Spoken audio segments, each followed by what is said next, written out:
December 30వ తేదీన జీవము గల దేవుని మాటలు. మార్కు సువార్త 1వ అధ్యాయం 12వ వచనం నుంచి 20వ వచనం వరకు. వెంటనే పరిశుద్ధాత్మ ఆయనను అరణ్యములోనికి త్రోసుకొని పోయెను. ఆయన సాతాను చేత శోధింపబడుచు అరణ్యములో 40 దినములు అడవి మృగములతో కూడా ఉండెను.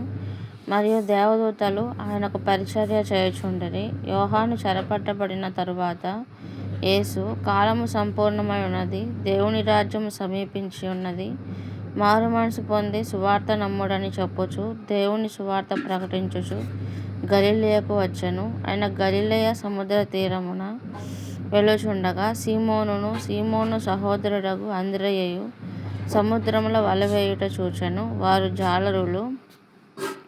యేసు, నా వెంబడి రండి, నేను మిమ్మును మనుషులను పట్టు జాలరులుగా చేసేదనని వారితో చెప్పెను. వెంటనే వారు తమ వలలు విడిచి ఆయనను వెంబడించిరి.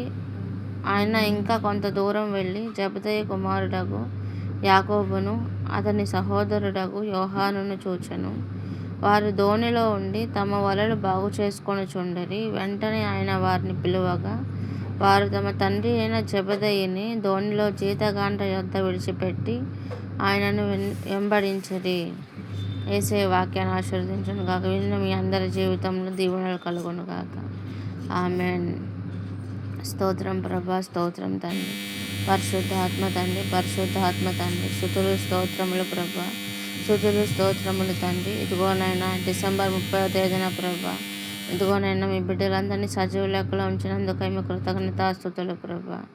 అయ్యా తండ్రి, దినములు సమీపించుచుండగా ప్రభా, మీరు అక్కడ దగ్గర పడుతుండగా ప్రభా, అయ్యా మీ ప్రతి ఒక్క మీ బిడ్డను కూడా జ్ఞాపకం చేసుకోండి, పరిశుద్ధ ఆత్మతో ముద్రించండి. అయ్యా నిత్య నరకాగ్నికి దూరం చేయండి ప్రభా. తండ్రి, ఈ దినం ప్రభా మీ బిడ్డలందరి జీవితంలో ప్రభా రక్షణను, ఆశీర్వాదమును, సమాధానమును, ప్రేమను, ఐక్యతను కలుగ చేయమని నజరేయుడైన యేసుక్రీస్తు నామములో తండ్రి అడిగి వేడుకుంటున్నాం ప్రభా. Amen, amen, amen.